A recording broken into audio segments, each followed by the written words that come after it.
Welcome to Bring Out Your Badass Self, a movement to break your negative thoughts and habits and instead focus on building each other up and encouraging fearless authenticity.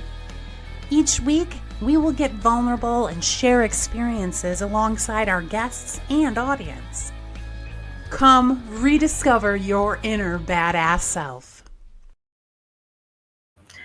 Good morning, fellow badasses. Welcome to Friday, October the 17th. We have a great show planned for you today. I have Paul Pearce that is going to be joining us today, and I will bring him up here momentarily. I would like to actually wish two people a happy birthday. Today is Lindsay Diven, who is my marketing manager. It is her birthday, and I want to just give her a shout out. Also, Teresa Bao, which used to be Depew, and that's what I still want to say in my head. She has actually been working part-time with us again. So I want to wish both of them a happy birthday because they both sync up to today, October 17th. So I just wanted to start off wishing them a happy birthday. And so everyone, let me know that you are here. Say hello.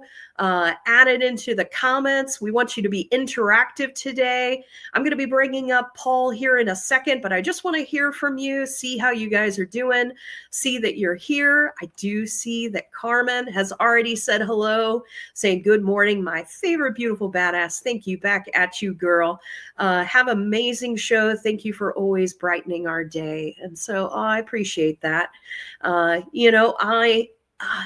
As I'm thinking about next year, I am still contemplating how it is that I'm wanting to move forward. We've been focusing on the 12 universal laws this year.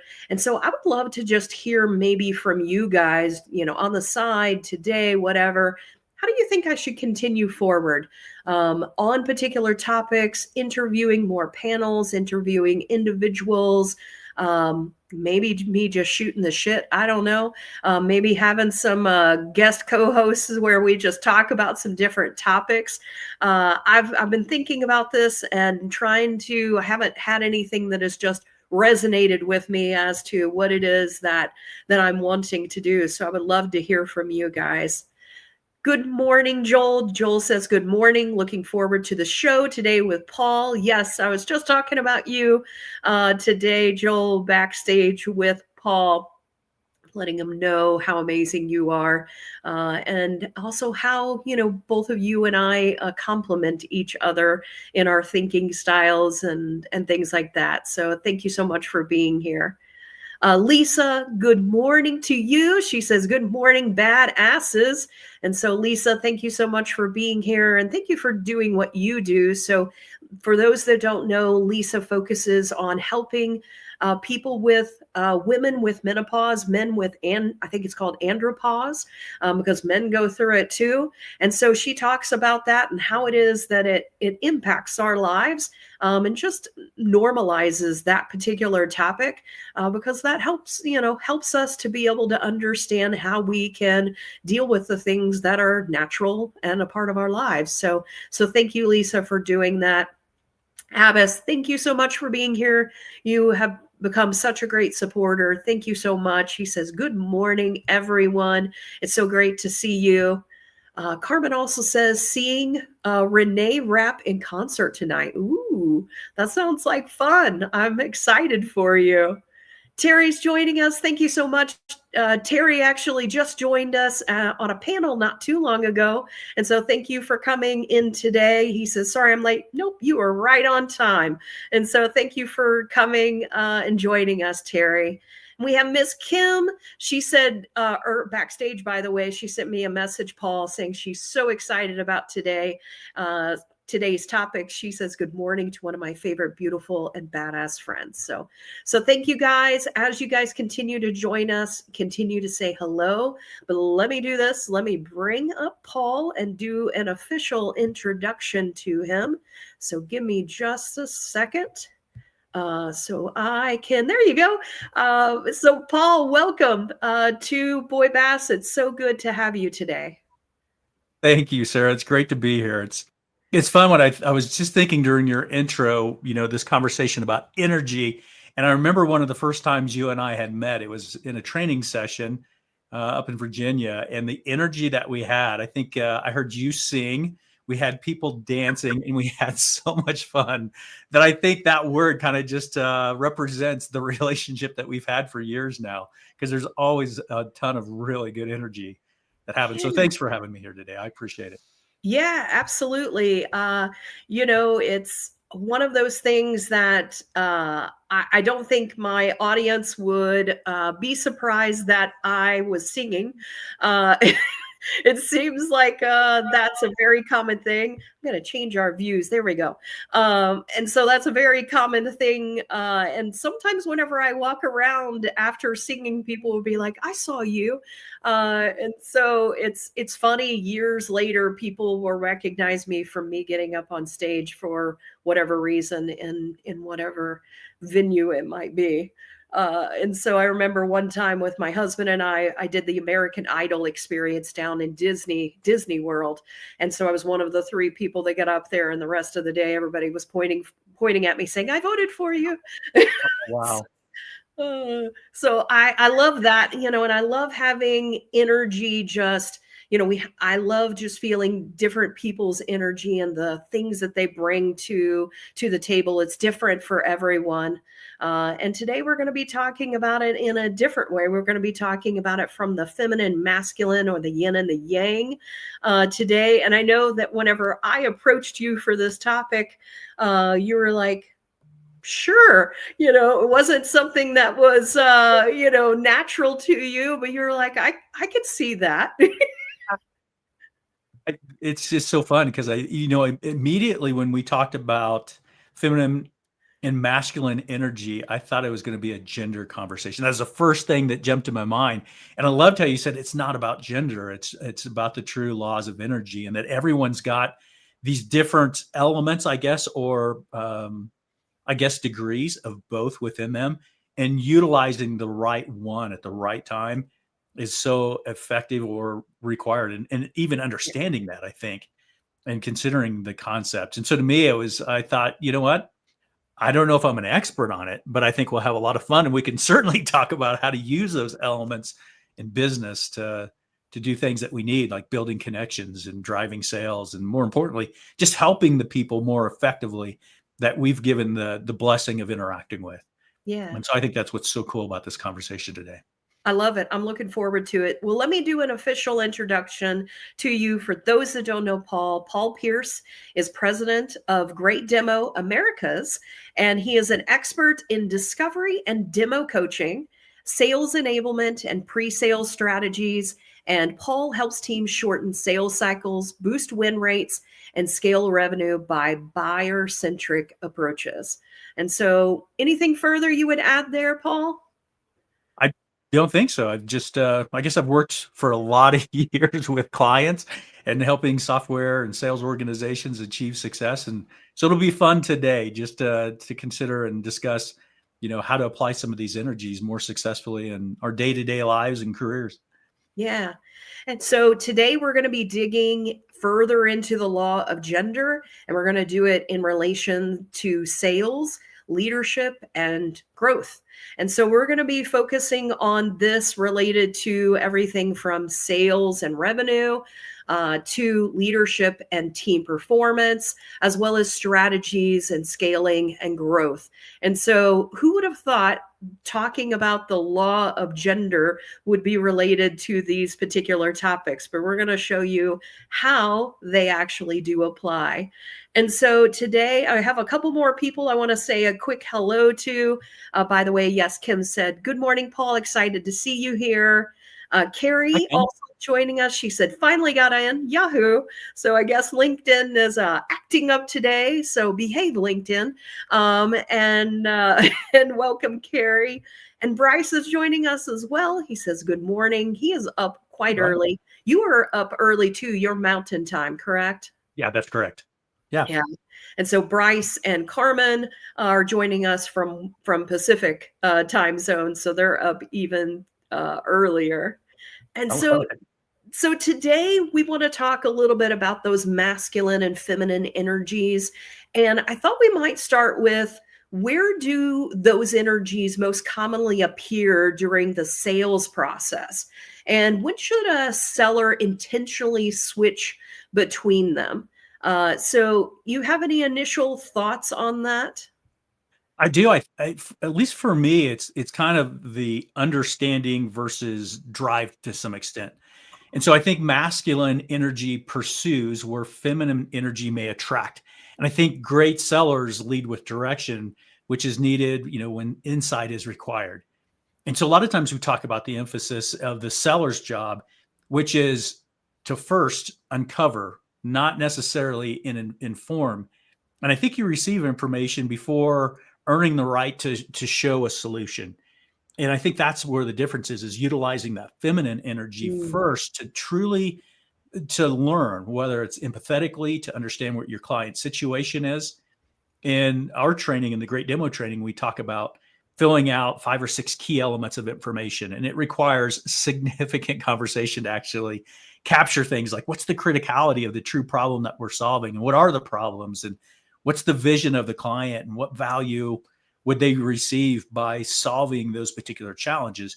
And to me, that form of discovery requires those feminine energies of understanding and listening, not guiding, but truly listening to understand without forming a solution, not necessarily hiding behind your product as the filter for which you hear things, but just truly understanding and connecting with the buyer first. And so to me, that's just one of the initial concepts of how to use that in the sales process.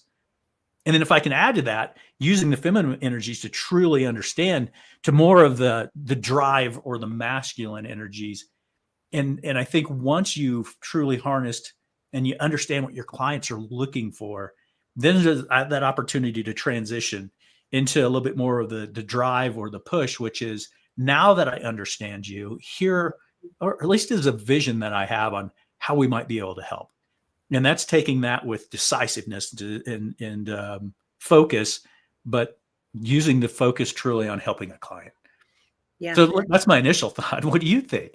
I think that's exactly how I feel about the sales cycle of things, that first you have to be in the receiving. You have to be able to ask those open-ended questions in order to solicit the information from people. But a part of that is really sitting back and listening more, and that active listening that's involved. But it's the receiving, it's the understanding, it's the, as you said, the empathy aspect of going, oh, I could see how that is a challenge for you. What do you visualize? What would you imagine? So like, even the feminine is the dreaming, it's the aspirations, it's the things that you do to visualize, as well the things that you're wanting, where the masculine then becomes the, okay, well, now let's put it in action. How would you imagine applying that? So you're requiring more the masculine from the person that you're talking to now start to apply to the vision. So you're asking them to even go into their feminine aspect of visualizing and dreaming, and now imagining that being resolved. Now we're going into the masculine, the fixing, the what actions would you take as well. And so I think that it's very much a going back and forth between the two, but it has to be absolutely, I think, starting with the feminine, which is understanding and empathy and really connecting, because connection is also the feminine as well. Yeah. I think something you said is very important there, which is going back and forth in between it. I'm very visual, and I was almost thinking of the symbol, the yin and yang, but it actually rotates. And I was thinking about, sometimes we learn to do discovery and to try to connect, but a lot of times I see folks who want to treat every phone call or every interaction with their client like a sprint. They're racing through introductions. They're trying to get through their product pitch and next steps before the buyers or their contact is even settled in to some extent. And I realize maybe there's some regional differences on these concepts, but I think that taking a moment to connect, and one of the questions I love to think about it. I mean, we talked about the initial discovery versus the drive and the perform on the second half of the sales cycle. Mhm. Simple things that might be as easy as starting a quick call that just says, hey, this is what we talked about, but what's changed since the last time we talked? And starting with always the perspective of understanding on every call, on every understanding, or in every interaction that we have. We started that, and a friend of mine had just simply said, hey, before we start, let me take 60 seconds to kind of set what we talked about last time. But before I do anything else, I just want to ask, what would you add and what's changed since the last time we talked? And that was utilizing a feminine energy, I think, of understanding. What's so cool about it is that client spoke for 10 minutes and they revealed new initiatives, and it reframed the solution entirely. And if that person just hadn't had the idea or the sense, the great idea essentially to wait always first to seek to understand before being understood, we wouldn't have known. But it's interesting because the energy shifted, and it seemed like it was more of a partnership than just a drive. And so maybe Stephen Covey had it correct. I don't remember, was it law number 1, seek first to understand before being understood? I think that's just part of this. Yeah.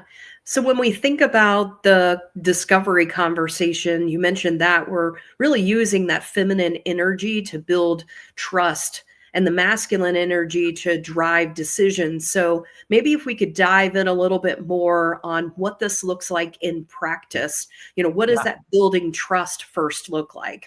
And I think I kind of laugh because I fall into this category often in a lot of my relationships. Is I think fast, I move fast, and I sometimes have too much masculine energy. And I think like too much masculine energy, and you bulldoze the buyer, your client, or your friends. Too much feminine, and you may not get past hello. And so I think the magic is to knowing when to stop talking and start asking, and vice versa, and so forth. So I don't know if that answered your question, but just another thoughts there. No, that's perfect, because sometimes I'll notice people that will just be so interested in people. They'll just, constantly just ask them questions. But sometimes, you eventually have to get in the sales cycle. You got to get to that masculine energy of, asking for what it is that you're looking for. But I think that if you do it too quickly in the process without building that real trust, they're not going to accept the ask of whatever that might be. And sometimes the ask is, when can we meet again? It can be as simple as that, or it can be, when would be a good time for me to call you back? That is an ask. That is the masculine. You have to get to that aspect in the sales cycle. If you're calling someone, but if you're in the discovery, process, you have to get them to then get to that. What does that next action look like for you? Or sometimes even worse, you've had all of this conversation and it's not really a problem for them, but it's like, okay, well, the ask is maybe it's not the right time. So when should I check back, to understand when this actually is, understanding when it would be a problem. And you talk about that as well in the discovery aspect of the great demo as well. Absolutely. But I think, if we go back to trust, a couple of things said is so important, which is asking those questions. It made me think of a story where I was working with a pre-sales team that did software demonstrations. And I think this is a common opportunity or challenge that people face, where they hate silence. If the customer would pause, a lot of times I'll see teams that feel like they have to fill that gap with product details. And one of the things that we suggest on a Zoom call is literally waiting and counting to 15 seconds. If you ask a question, you cannot say another word for 15 seconds. But sometimes it's just getting someone the opportunity for the customer or the prospect just to contemplate what the question actually is. And it's interesting because I remember numerous times I've seen this, but when you give someone a moment to pause and to think, you'll find that what might be on the masculine side, more of a demonstration, I'm going to tell you, into the pause, which is maybe more feminine. But that's when you turn, what your proposal, your solution presentation, your demo into a true conversation. Yeah. And I think that's what we're always striving to do, is that we're truly understanding what's on the client's mind, what they're thinking, how they're absorbing what we're sharing with them. And when you do that, it's interesting because you'll see the room shift. Listening, I think, earns honesty. Honesty, provides some of that clarity, and then clarity, when earned, helps the sale. But more importantly, really goes back to that trust factor that you just talked about. Yeah. It And absolutely does. And I think, part of the goal is to become collaborative, which is the feminine aspect as well.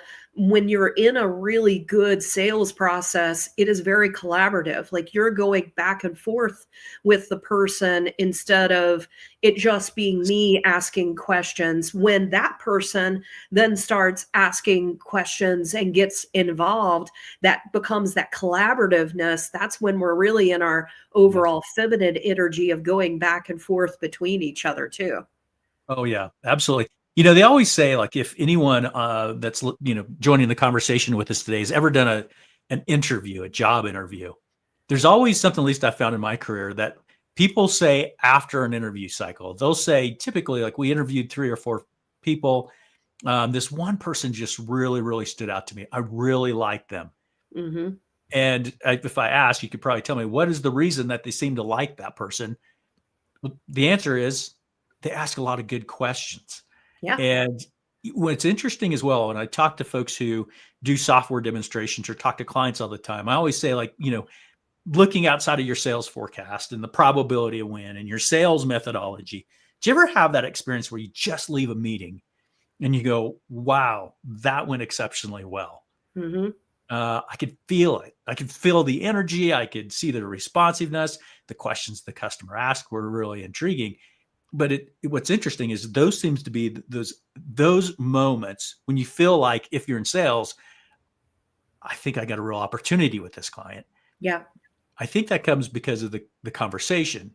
And maybe that's part of the perfect blend of the feminine and the masculine energies that go into truly understanding and then providing solutions that really meet the needs of your clients. And so, Yeah. but I think that's where trust is formed as well. So it's a Yeah. fun question. Well, I think that that's important as well. You mentioned in the interview, like with a candidate as well.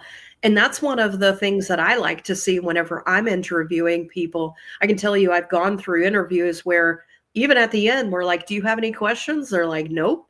And I'm just like, okay, but like, are you not interested? Like, is there not more that you want to know? Like, we can't have gone through everything. And I just wonder sometimes, are people feel like they, are they weary, or are they just concerned about, asking the question and how that might come across? But for me, that's what allows me to understand that people are really interested in the position. Interesting. It's kind of a silly thought, but I was just thinking about one of my earlier careers. We had a team, and actually this team was from Atlanta, so real close to where you're at physically. And they would always classify people by their huggable factor. And they would say, like, that person is huggable. And if they were huggable, that was a very good thing, whether they were interviewing.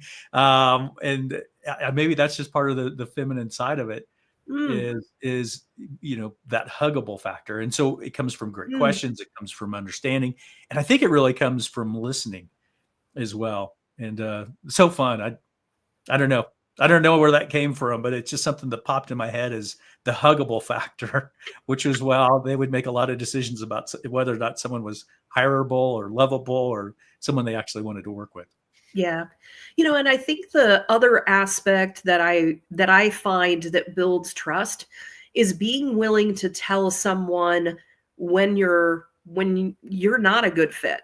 Like, because that's one of the things that I have found builds the most trust is, well, this may not be the right fit or things like that. I've had people that want me as an individual. They're like, okay, well, if your product isn't the right fit, can I at least then hire you to help us with the implementation? And I'm just like, well, no, we don't represent that product, like, but it's funny because it builds like being able to go back and tell someone like, hey, I'm concerned here. There is an area that we, may not necessarily match up, but here's how we might be able to solve it. So I think sometimes just being having that willingness to be vulnerable, which is the feminine aspect of being vulnerable, of letting people also know some of the things that may not be quite up to the level, or they may want an aspect of your product and you're like, that's actually not the best part of our product. And so you help guide them to like a different thing. That to me also really builds trust with people as well. I agree entirely. Yeah. So Bryce here had a comment. He said, in discovery process, you are needing a client prospect. Let me click back on this, to open up and be vulnerable. Oh, you just said the same thing. Makes sense to apply more a feminine energy at first to match their vulnerability and make for a good uncovering process. What do you think about that? I agree entirely. When I was working at Elusi and I was running the global pre-sales team, there was a sales trainer that we brought in. He was from New York. And he said, don't ever ask your client like how their day's going or how they are. They don't care. That's not why they're on the call. And I remember thinking like, yeah, wow. He said, just get to the point and get to it. And I mean, this guy was a paid trainer telling people that, but it was from New York. And I thought maybe that's the regional difference, but I know personally, I would be a bit offended if there was no introductions, if there was none of that. Can I tell you a real quick story? Maybe it was a feminine aspect, but it gave me a feeling that I've only felt maybe once or twice in my entire career. And the dude's name was Chad. I was bringing to Chad and his company an opportunity. So we were partners, and this was it doesn't matter what it was, but I was going to meet Chad at his user group conference. And so I went out to San Diego and I met him for the first time in this big conference room where there were some tables. And so Chad and I actually sat right across from each other, just kind of like I'm looking at you in the eye right now, just the same.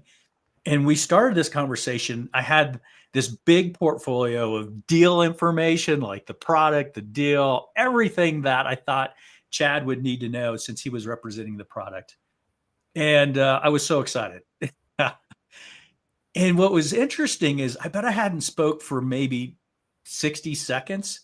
And Chad crossed his arms and he leaned back in his chair a little bit. And he just looked at me for a moment, cocked his head, and he put his hands up in front of him. He said, hey, real quick, Paul, he said, I hate to interrupt you, but if you don't mind, before we talk about the opportunity, I'd like to just get to know you a little bit. And he looked at me and he asked the question, what do you like to do for fun? And I remember thinking like, wow, okay.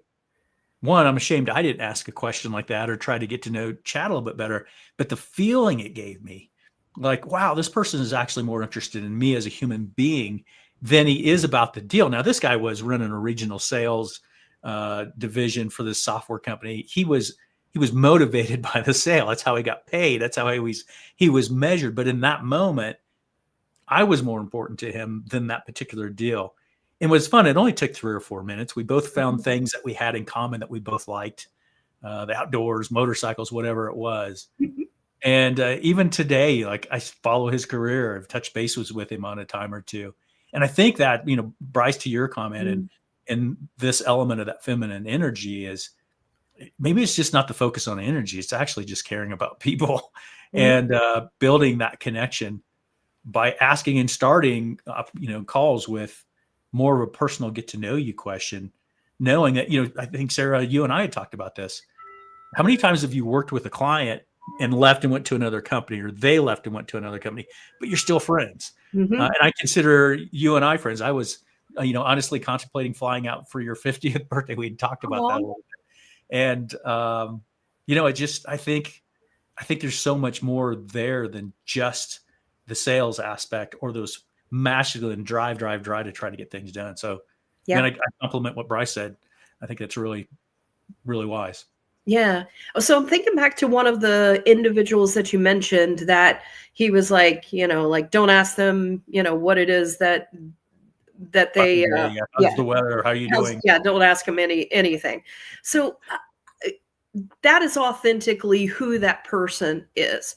How might we help that person also be able to read maybe buyer cues or adapt their energy without feeling not authentic? Like, if that's how that person feels, like, you go do this, I guess, in a situation that you were talking with this person in, like, discovery or helping them with sales. How might we get them to tap into their feminine? Because if they're not even asking the simple question of how is someone doing, how likely are they to read buyer cues, and how likely are they to really do the things that they need to do to really build that rapport with an individual? Yeah, because I think it comes back to that trust. I mean, there's so many nuances to the way this can be done. If you're on a 30-minute call with an executive and you've got a very direct and aggressive agenda, it may require a little less of the feminist energy, because you're on a task. And I think you're right. Reading the room is very, very important. Knowing who you're talking to. I think there's clues and indications as well. What's the person's job title? If you're talking to the chief revenue officer of a Fortune 500 company, they're probably not going to want to spend as much time on those introductory communication. I think sometimes that's earned based upon respect.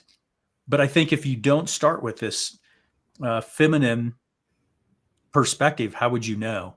How would you not listen to the verbal cues? And even if you ask that first question, which is, hey, before we get started, I'd love to get to know you. What do you like to do for fun?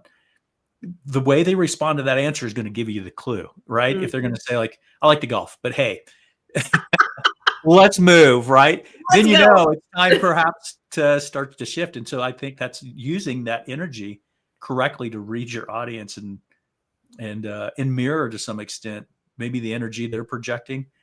Yeah. Here's a weird kind of comment. We suggest, and this is gonna, I don't know if it would offend or just most salespeople would look at me and think I'm crazy at the moment, but we always say, hey, look, when you're giving a presentation to a client, save your corporate overview to the end. Don't start with it. First, make sure that you've established the goal of the meeting and what you understand about the client, and then ask them the questions. Did I capture things correctly? Do I understand the situation correctly?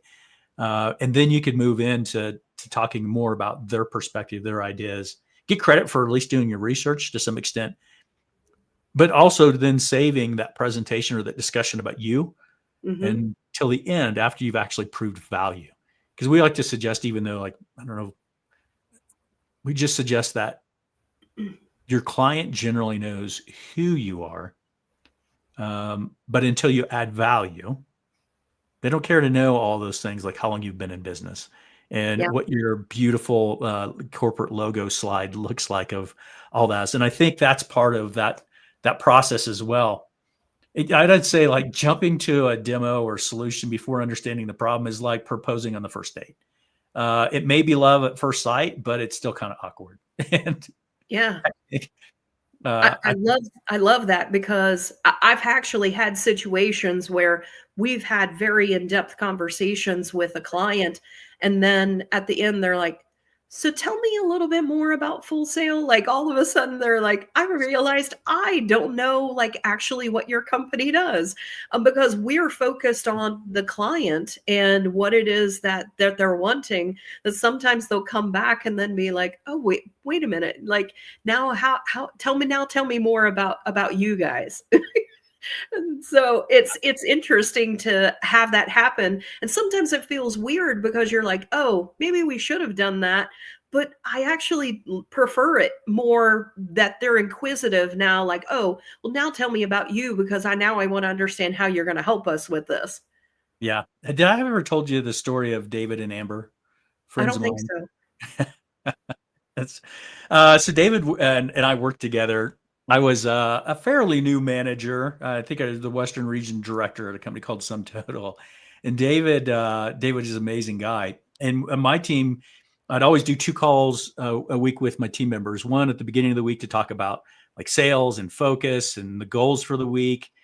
Make sure that everything was available that needed to be. At the end of the week, it was generally a call to talk about performance, goal plans, career development. And one day I talked to David, and at the end of the call, I just said, "Hey man, what are you doing over the weekend?" And he said, "Paul, I got to tell you, like I haven't told anyone, but for months I've been on eharmony.com. So this is an old conversation." But he said this weekend, like after months and months of online assessments and emails and communication, I get to meet this girl. Her name is Amber, and I get to meet her for the first time. And we're going to have some coffee.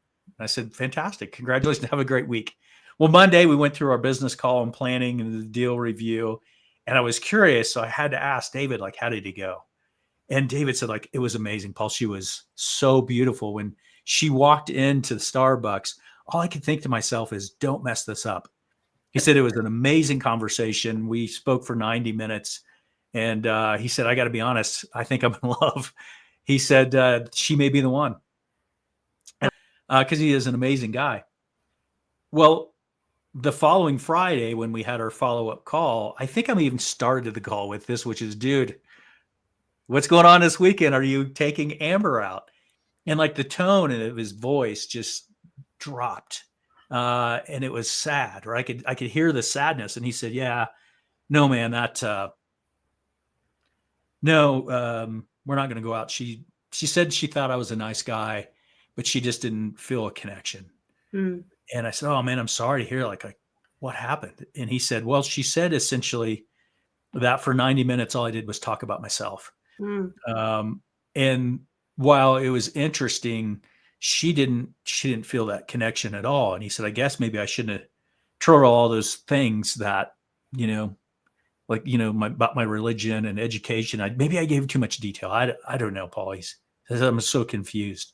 Mm. And it dawned on me, Sarah, that we do that to our customers all the time. We don't listen. We don't use that feminine energy. Yeah. And I thought, if David would have connected or found something in common, if he had asked more intelligent questions and learned more about her, there might have been a better connection. But what also dawned on me, if she was interested in him and found that connection, she would ask those questions anyway. She would have said, like, hey man, do you love your mom? Do you where did you go to college? And let's talk about religion and the future and so forth. Those questions would have happened naturally. And so the reason I think I'm going to blow some salespeople's mind is that's why you don't start with the corporate overview. You haven't earned the right to talk about yourself because you haven't added value to your client. But if you did, and you can solve their problems because you listened really well, they will naturally ask you those questions like, hey, Sarah, like, tell me about the implementation. And I'm curious, how are you guys structured? Are you public? Are you private? Basically, are you going to be here to make sure I'm successful next year and 5 years from now? Those questions happen automatically when there's interest. And so that's why I think it's so important to use those two different energies. Is first truly understand what your client's issues are, and then go in and help them solve that challenge very, very specifically. And then all of a sudden there's a connection. There's a reason. Absolutely. So I've got some good news real quick. Persistence pays off. David didn't give up. David and Amber are married and they live in New York with 2 kids. That is a true story. And they're so happy. So the other part of the lesson is just never give up when you meet the love of your life, or you get the sales opportunity and you blew it because you talked about yourself. Go back and focus on the solution with your clients and use your energies correctly. Yeah.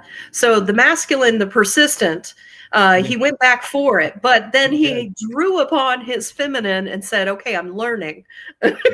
Exactly. Let's talk about you. That's awesome. Yeah. Well, I don't know. Did I ever tell you how it is that I got into sales? Tell me.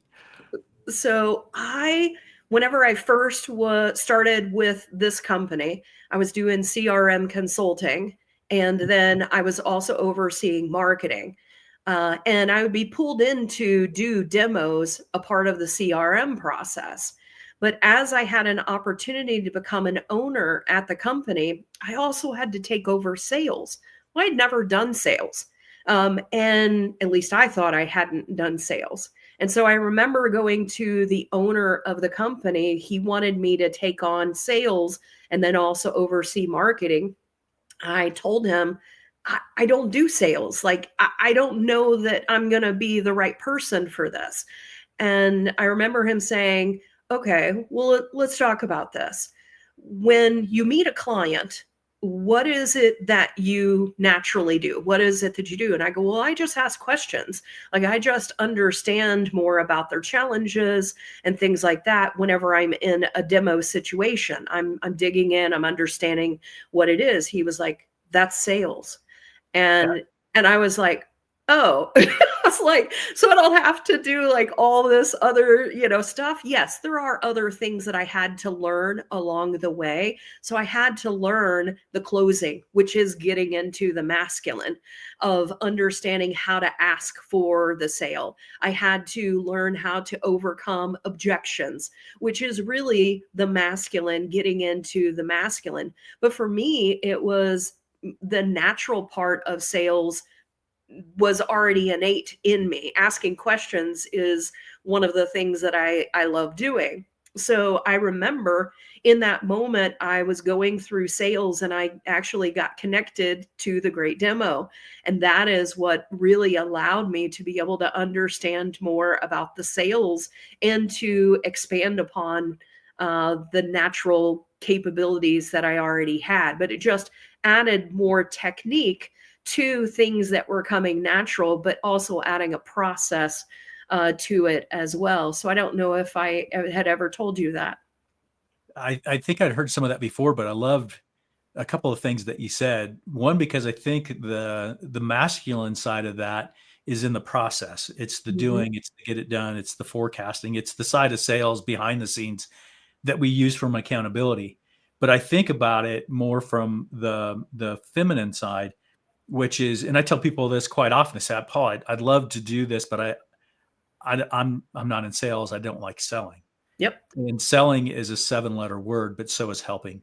And if you look at the role of selling is not of meeting quota or just getting a deal closed, but can I truly help a client? And if that's your goal, if that's your perspective, that's how you pursue, seek, understand, help them with a solution that's truly representative, that adds value to their life, then it's not really selling. It's just helping.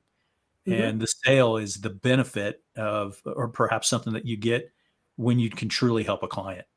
And if you love helping people, sales is a great way to do it, especially when you do it well. Agreed.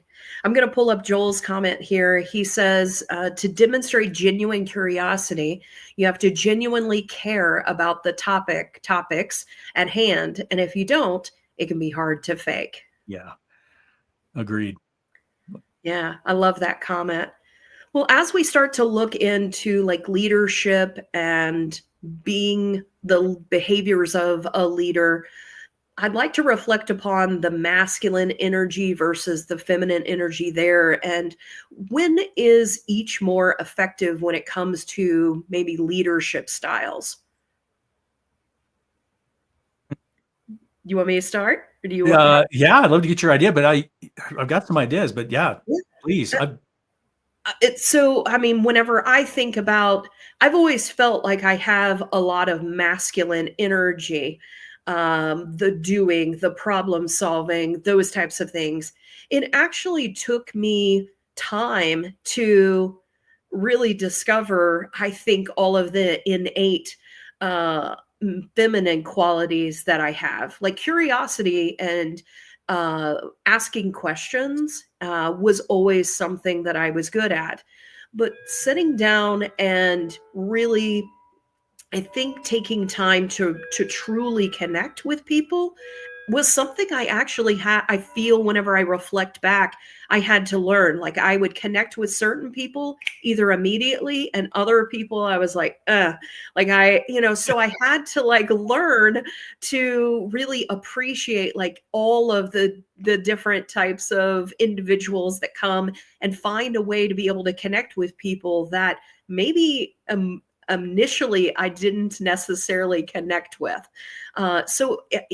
It's interesting. Kate and I previously did one on masculine and feminine energy, and there was this test that we took, and we found that we were actually feminine. We both thought we were going to be more on the masculine side of things. But whenever I think about things, I tapped further into my intuition, which is feminine. And that is, for me, one of the key skills that I think helps me from a leadership perspective, is really understanding intuition and trusting that. Because I will go to an individual internally and they're like, I was just about to come to you, about this. Like sometimes I'll notice things or sense things and go to an individual and they were like, I'm so glad you came to me because I was actually about to come to you. So for me, that being able to tap into the feminine aspect on my intuition has been one of the best things that's helped me as a leader, and also helped me with growing, because I'm also tapping into like the other things that we need to be looking into beyond just the day to day. So I'm thinking beyond in the things that we also need to do to grow as a company. So for me, it was learning more to trust my intuition, trust that innate aspect that was there, that also had been originally cut off. I think, most women growing up in the 80s, we had to tap into the masculine.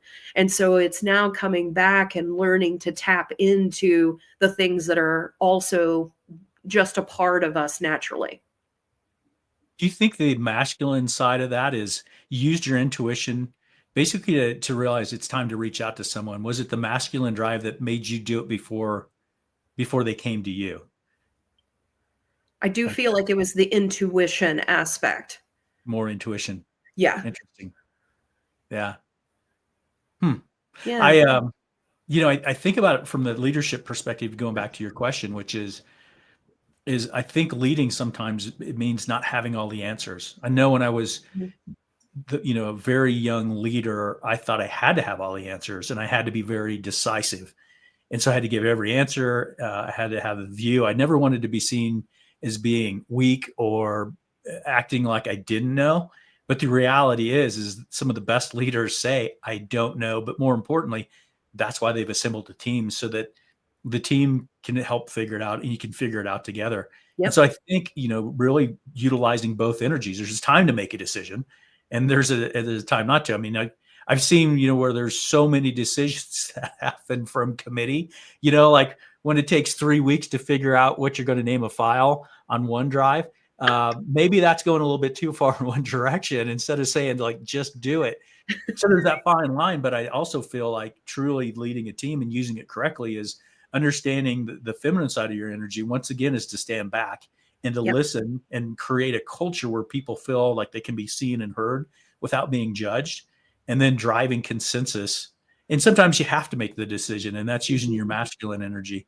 But I think the best leaders balance both of those, leverage the strengths, the input, and the ideas of their teams, so that they're making the right decisions and they're empowering people and motivating them as they're growing the company. And at least for my teams, I think those are the best structures I've worked with when we're all working together and not necessarily assuming one person has all the answers. Yeah. For me, doing and problem solving and things like that, just like I immediately, can jump into a crisis and like figure things out. But I know even yesterday I had an employee was like, hey, I need you to join. It's actually this meeting that's going to be coming up here. They were like, I'm going to need you to help our team understand. And I was like, I don't have all the answers. Like it's a evolving situation. And I will not have all of the answers. I'm just letting you know that, like, we know what we know right now. it's going to continue to evolve. So I can set the stage of what it is that we know, how it is that we think what it is that we have been in action on and have tried to deal with. Just know that I won't have all of the answers. So I like that you said that, because it's important that people also understand that as leaders, we don't have all of the answers immediately. But that doesn't mean, I also pulled onto my masculine very much this last week in being in action and doing and problem solving to be able to help us to get to that next level. We're also then going to have to draw upon the feminine, because we're going to be talking to, our client base, about a bunch of different things. And so we're having to draw upon that feminine, because we're going to have to listen to our clients and concerns that they have and things like that. So I think in leadership, for me, the masculine has always been very easy for me, just because that's how I sort of grew up, is being in the masculine. I can just hear my dad saying shit and get, like, that is masculine. Whenever we were doing, I grew up delivering ice, and my dad's like, let's shit and get, like, get in the truck. We got to go to the next account. We got to, get stuff done. And so that's how I grew up, was just in motion and doing and doing and doing. It's not been until I've stopped and spent a little bit more time in the feminine that I've gained more clarity in the things that I need to be in action on as a leader. Yeah, it reminds me, what you just said reminds me of that book. Was it Men Are From Mars, Women Are From Venus? It came out in the early 90s. Are you familiar with the book and the concept? Yeah, absolutely. And I think that analogy, just the analogy I'm thinking of is, and I think this is maybe misgendered to some extent, but they said, women are feminine and they want to be heard. Men are masculine and they want to fix things. And usually in a conversation, a woman doesn't want a man to fix it. They just want to be heard. They want to talk about their day. Where a man just wants to fix it. And that's where, those challenges come. And one of the things that I learned, because I read this book in the mid-90s, was stop trying to fix it all the time. Mm. Just listen first and then ask the question. Do you want to be heard, or do you want a solution? And I laugh because my sons are really irritated right now with me because I was too masculine with them in my energy and the way I'd respond to a concern, because I wasn't listening or really understanding and validating their needs. I don't know. It can just be so challenging. And so I guess the idea here is you don't have to be the bulldozer all the time. There's a time and a place, like your dad said, shit and get. I love that. But there's also that time where it's okay just to listen, and you don't have to fix it. Maybe I'm sharing that with the people like me who generally probably have more masculine energies than they do feminine. But I have to remind myself all the time. I have to remind myself that. I have to remind myself of that as well, especially with my daughter and also with my husband, because I'm, all day I'm fixing things, I'm doing things.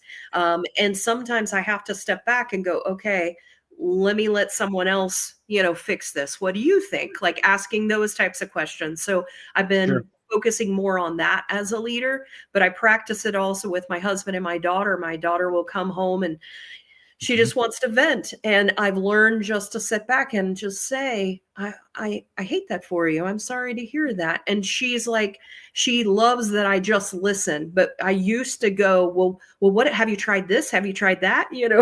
Those types of things. And she's like, Mom, like, I don't want a solution. Just listen to me. Exactly. Have you seen that video where the lady has a nail in her head? No. And oh my gosh, I'll have to send that to you. So in the video, the guy is sitting there and she has a nail, and you don't know this at first because it's just her talking, and the guy starts trying to solve the problem. He's like, well, maybe it's the nail, and he starts, pointing out, she's like, why do you always go to the nail? And she's like, it's not the nail. And so she like continues on. And so he finally stops and starts to just listen to her. He goes, man, I can imagine that being really rough. She's like, it is. Thank you. And then all of a sudden she goes in to kiss him, and then they hit their heads, and he's like, So it's just hilarious because it was about, like, she's like, I just don't understand. My sweaters are getting snagged, like all these things. And the guy's like, maybe it's she's like, stop, quit trying to tell me it's the nail. So it's just a hilarious video about I would love to see that. Empathizing. That's so funny. It's interesting, taking this back to maybe to a business concept, is Gartner had done some research on buyer behaviors not too long ago. And they said some pretty interesting things. About 45% of a buyer's time is spent doing research. Only if, there's multiple vendors, they only spend about 5% of their time talking to you. And it's sad because that 5% of their time, what they get is people talking about themselves and what they think the solution is, as opposed to truly asking the question, which is, first of all, what do you think you need and what have you learned? What is your vision of a solution? We always say you have to earn the right to advise. And if you don't understand what the customer has done in research, where they spend more time than anything else in their evaluations, what they have learned, what their vision of a solution is, then how do you complement it? And how do you add value to the conversation? And if you haven't first heard that, utilizing, your I guess feminine energies, then you don't get that opportunity then to come in with a truly pointed solution that adds value, that helps. And what my clients have seen, and when they do that, is, they dramatically reduce the sales cycle. They dramatically increase win rates, and their customer retention rates are far higher. And I'm not trying to push, a discovery training course, but I am going to suggest that you have to best utilize your feminine energies and that seek to understand, so that you can be, I guess, efficient in solutions and efficient in the design and the time that you spend with your clients. Because more and more, as buyers' personalities and personas change, they will give you less time. The buyers today have got more of a reluctance to work with sales, more of a desire to work with salesperson, less sales. And the reality is, buyer regret is higher than it's ever been as well. And so there becomes a special skill set that's required, and it's pulling in those energies correctly, the feminine and the masculine, to seek to understand and get it. So in the very limited time, and the resistance that we receive from people who would rather do research online than talk to us, is perfected to some extent. This skill and this energy, I think, is more relevant today than it's ever been, because of the massive amounts of information that we have and access to the information. So it's such a relevant and fun conversation. Yeah. And I think about, even the title that we have with Kate. So she is essentially doing pre-sales, but we have her title as relationship manager. And for me, that was more appropriate because she is actually building relationships with people and understanding more about what's going on. She's not just about the initial conversation and, passing it off to sales. It's about establishing a relationship. So for me, that title was appropriate. Then it's passed on to Bryce, who then is sales. Like, now you've said, hey, I want to be in a sales process. I love that. So many times the relationship manager comes after the sale and putting it first. And it's a perfect utilization of Kate's skills, because I mentioned it, I think, before the call. And Kate, if you're listening, I just said, if to know Kate is to love Kate. Like, she it's just got such an amazing positive energy that it's hard to talk to her for more than 3 minutes and not somehow just feel a deep connection and rapport with her. And such a gift. I love that title is perfect for her. It is. So Carrie also added in some things. She said, when talking with someone who is looking for support, I ask, do you need me to listen, or are we looking for a solution? I think you mentioned that also earlier. Either is fine. Just let me know what you need. And so I like that. I've been continuing to try to practice that, or working to practice that. And Terry also earlier said this, yes. And so we were resonating, what we were saying was resonating with him. Yeah. So let's dive in maybe a little bit more into sort of the final questions that I want to focus on is, we're now beyond the sales side, and we're working as a team and we're working with clients. How might teams apply feminine energy to empathize with clients, but then also pull upon their masculine energy to make those tough prioritization decisions? And I'll give you an example.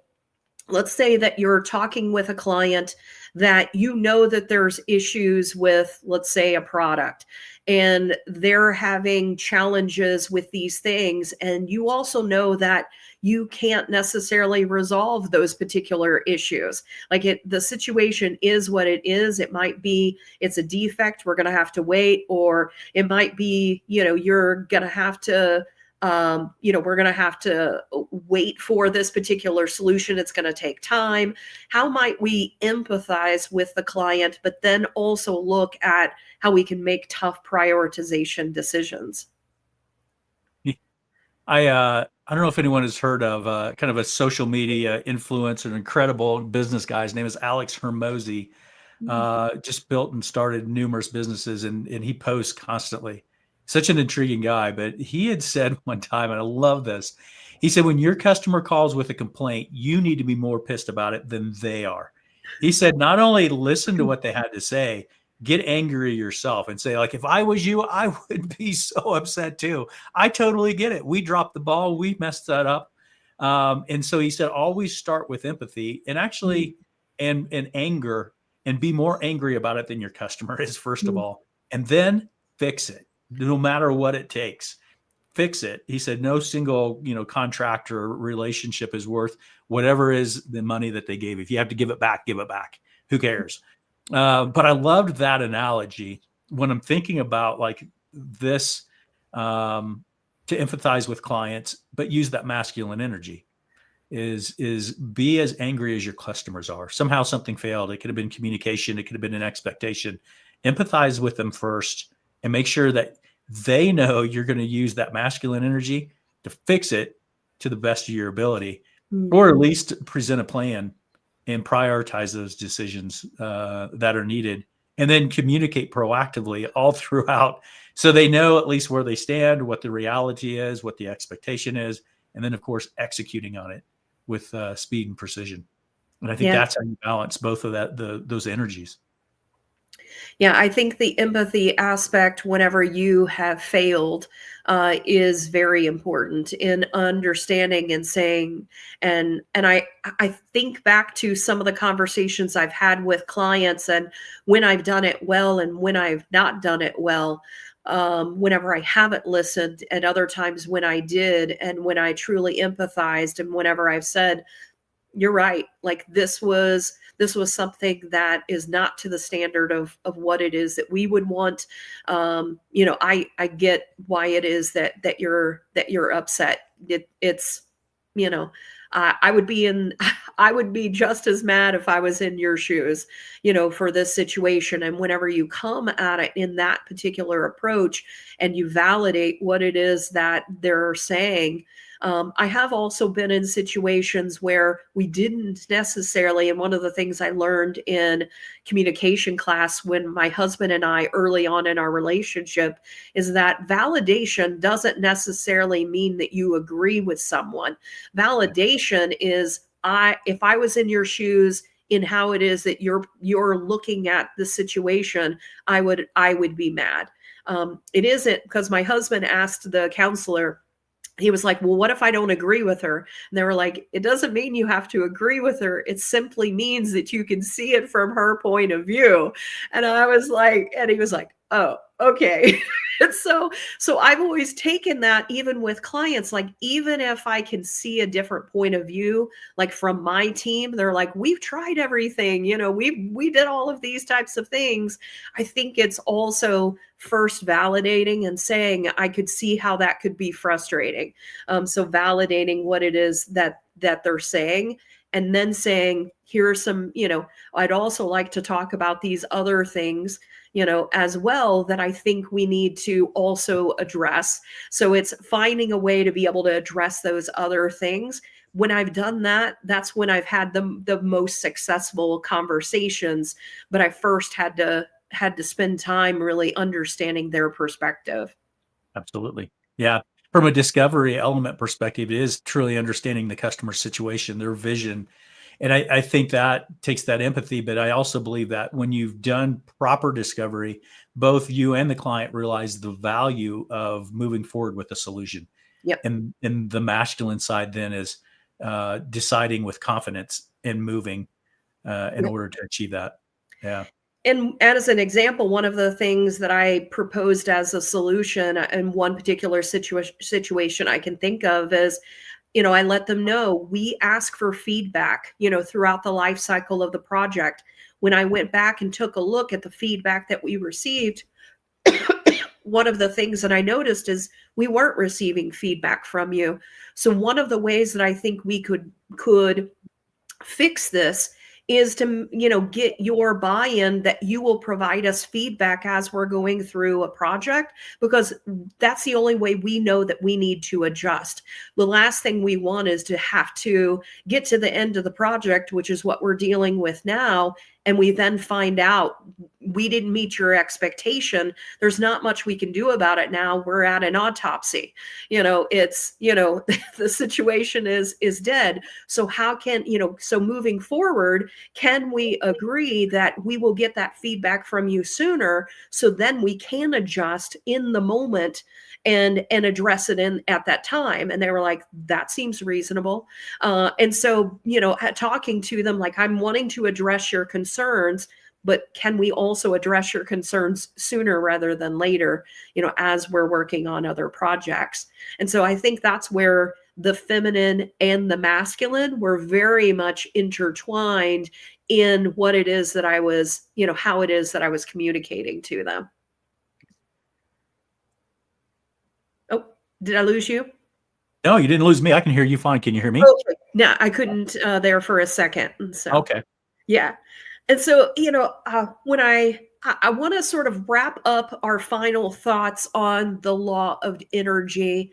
And, we talked about a lot related to sales, and being boost, really focusing on how we can boost that sale in really understanding more from a client, from a sales perspective, how we can also be better leaders. Maybe we could final thoughts on also how we can call upon the masculine and feminine energy related to maybe growing your firm, and the things that we might need to tap into related to the feminine and masculine energy. And you said growing the firm or Yeah, a growing firm? the firm. Yeah. Ooh, I like that, because I think the elements that we talked about is feminine energy for discovery and masculine for execution. But in Yep. order to grow the firm, how do you do that if you're not meeting the expectations of your clients and that you've got a solution that actually meets the needs of your clients? And so I guess the idea here is to truly understand um, what your clients need, and most importantly, what value it would create for them if they were able to solve it, and being able to focus there. I mean, it's one thing if you've ever worked with product teams that want to implement every single product or every feature that's listed. It's not always reality. But when you ask or you think about it from just kind of a unique perspective of, which one of these features, which one of these solutions or these ideas or concepts make my customers Monday morning better, and you Mhm. use that focus from a feminine perspective, then it provides, I guess, the priorities that you need so that you can move forward with that masculine execution. Yeah. I agree. Whenever I think about the feminine and masculine within growing a company, I think about first you have to visualize and have that vision of how it is that you're going to uh, the things that you're wanting for the company. You have to do also a lot of listening to your clients, to your employees. So thinking about that feminine aspect of gaining clarity on what it is that you're really wanting to accomplish before you start the doing. And then it's getting into the masculine of executing upon what it is that you're doing. But for me, it cycles back, because you then have to have a feedback loop. Are we doing what it is that we said we were going to do? The vision, the clarity that we gained, we're now executing and doing, but it's got to loop back. It's got to loop back to, then the listening again and getting the feedback from clients, from our employees, things like that. So for me, it's just a constant cycle between feminine and masculine in order to grow a company. I agree. Yeah. Absolutely. Well, Paul, it was great chatting with you today, and I love how we were able to take a concept that most people wouldn't combine with a topic like sales and leadership and growth, and combine feminine and masculine with that. And so, thank you for being willing to try something different with me. Hey, I loved it, and I always love hanging out with you. So it's always fun. Thank you so much for allowing me to share some ideas and be a part of the conversation again. Um, Yeah. I appreciate it. And, everyone go connect with Paul. And, if you are needing to focus on, if you're involved in the sales process of things, go check out how he can help you, not only with discovery, but also with demos. But I think, the discovery aspect can apply to pretty much anybody. It doesn't necessarily have to apply just to software sales. That discovery, that listening, being able to ask really inquisitive, curious questions is a true talent to be able to really understand. Absolutely. I agree. Well, thank you again, Sarah. I appreciate the opportunity. And if you dialed in today, thanks so much for the comments and the suggestions and the ideas. That was fantastic as well. I look forward to connecting with folks on LinkedIn here and staying in touch. Yeah, thank you. And so be sure to check back next week. We're going to be finishing things up with the law of gender. We're going to be having 2 panelists joining us. We're going to be finishing out the month on that particular topic. And then next month, we're going to be getting into the law of attraction, which is the topic that most people know about whenever it comes to the 12 universal laws. So be sure to come back next Friday. And I hope this Friday you are pushed into this weekend with great energy on how it is you can gain that clarity that you're wanting within your life as well as within your business, and then figuring out how to tap into the masculine to be able to execute and do. So everyone have an amazing weekend, and we will see you next week.